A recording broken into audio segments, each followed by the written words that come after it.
Welcome to cute moms recipe. அஸ்ஸலாமு அலைக்கும் friends, எல்லோரும் எப்படி இருக்கீங்க? எல்லோரும் நல்லா இருக்கணும்னு இறைவனை வேண்டிக்கிறேன்.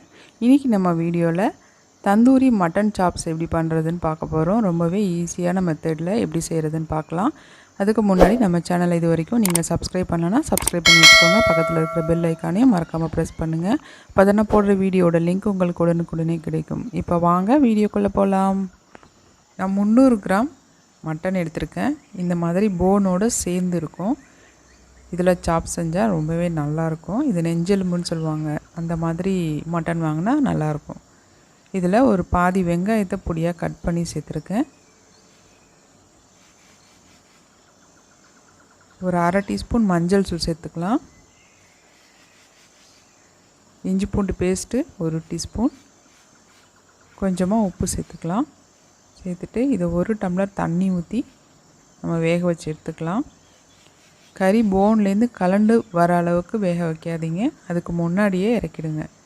ஒரு 2 விசில் விட்டுட்டு அதுக்கப்புறம் வேகலை அழுத்தமாக இருந்துச்சுன்னா இன்னொரு விசில் விட்டுக்கலாம். மட்டன் வெந்துருச்சு. போன்லேருந்து கலராமல் எவ்வளோ நல்லா வெந்திருக்கு பாருங்கள். இந்த மாதிரி வேக வச்சுக்கணும். இப்போ இதில் இருக்கிற தண்ணியை நம்ம சுண்ட வைக்கணும். நல்லா வத்திடுச்சு. ஸ்டவ் ஆஃப் பண்ணிடலாம்.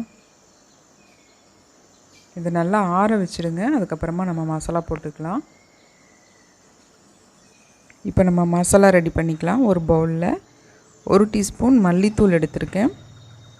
1.5 டீஸ்பூன் காஷ்மீரி மிளகாய் தூள் எடுத்திருக்கேன். இது நல்ல கலராக இருக்கும், அதுக்காக தான். 1/2 டீஸ்பூன் சீரகத்தூள் சேர்த்துருக்கேன். 1/4 டீஸ்பூன் கரம் மசாலா, 1/2 டீஸ்பூன் ஜாதிக்காய் பவுடர். இது தந்தூரி மசாலா 1 டீஸ்பூன் அளவுக்கு சேர்த்துக்கோங்க. இதோட வீடியோ நான் ஏற்கனவே நம்ம சேனலில் அப்லோட் பண்ணியிருக்கேன். கீழே நான் வீடியோவோட லிங்க் கொடுக்குறேன், நீங்கள் போய் செக் பண்ணி பாருங்கள். ஒரு 2 டேபிள் ஸ்பூன் தயிர் ஊற்றிக்கலாம். 1 டீஸ்பூன் அளவு லெமன் ஜூஸ் ஊற்றிக்கலாம். கொஞ்சமாக கொத்தமல்லி இலையை பொடியாக கட் பண்ணி சேர்த்துருக்கேன். இப்போ எல்லாத்தையும் நல்லா மிக்ஸ் பண்ணிக்கலாம்.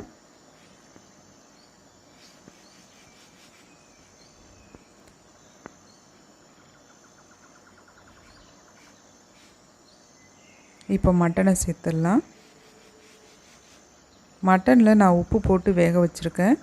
நீங்கள் மசாலாலாம் போட்டுட்டு மட்டனோட நல்லா சேர்த்து பிசைஞ்சிட்டு டேஸ்ட் பண்ணி பாருங்கள். உப்பு பத்தலை அப்படின்னா நீங்கள் லைட்டாக போட்டுக்கோங்க. எனக்கு கரெக்டாக இருக்கிறதுனால நான் உப்பு மசாலாவெலாம் சேர்க்கலை. நான் இப்போது மட்டனை அவனில் வைக்க போகிறேன். அவன் இல்லாதவங்க சாலோ ஃப்ரை கூட பண்ணிக்கலாம். நமக்கு மட்டன் ஏற்கனவே நல்லா வெந்துருச்சு. அந்த மசாலா மட்டும் பச்சை வாசனை போகிற அளவுக்கு நம்ம பரட்டி எடுத்தால் போதும். என்கிட்ட அவன் இருக்கிறதுனால நான் அவனில் வைக்கிறேன். இந்த மாதிரி ஒரு நான்ஸ்டிக் பிளேட்டில் லைட்டாக எண்ணெயை அப்ளை பண்ணிவிட்டு அதில் இது எல்லாத்தையும் எடுத்து அடுக்கி வச்சிடலாம். இப்போ ஒரு ஹதீஸ் பார்த்துடலாம்.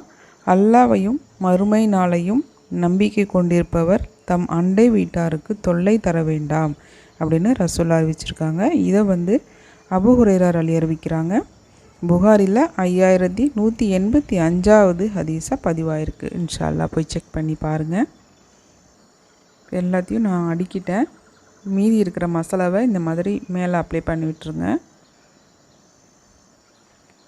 இது மேலே கொஞ்சம் நெய் அப்ளை பண்ணிக்கிறேன். பட்டர் இருந்தால் கூட நல்லாயிருக்கும், டேஸ்ட்டாக இருக்கும். இப்போ நான் அவனில் வச்சு எடுத்துகிட்டு வரேன். அவன்லேருந்து எடுத்தாச்சு.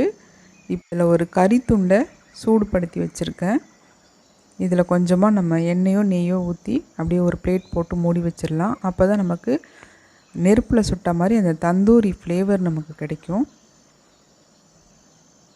இதில் ஏதாவது ஓட்டை இருந்துச்சுன்னா இந்த மாதிரி டிஷ்யூ பேப்பர் போட்டு அடைச்சி வச்சுருங்க. அப்போ தான் புகை வெளியே போகாமல் இருக்கும். ஒரு 2 நிமிஷத்துக்கு அப்படியே இருக்கட்டும். இப்போ நம்ம பிளேட்டுக்கு மாற்றிடலாம். இந்த ரெசிபி கண்டிப்பாக உங்களுக்கு யூஸ்ஃபுல்லாக இருக்கும்னு நினைக்கிறேன். நீங்களும் உங்கள் வீட்டில் கண்டிப்பாக ட்ரை பண்ணி பாருங்கள். ட்ரை பண்ணி பார்த்துட்டு உங்களுக்கு எப்படி வந்துச்சுன்னு மறக்காமல் உங்களுடைய கருத்துக்களை எங்களோட ஷேர் பண்ணுங்கள். இன்னொரு வித்தியாசமான ரெசிபியோடு உங்களை நான் அடுத்த வீடியோவில் சந்திக்கிறேன். இன்ஷா அல்லாஹ்.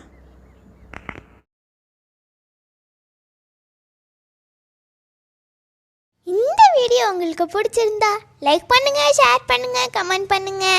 மறக்காமல் நம்ம சேனலை சப்ஸ்கிரைப் பண்ணிக்கோங்க. தேங்க்ஸ் ஃபார் வாட்சிங்.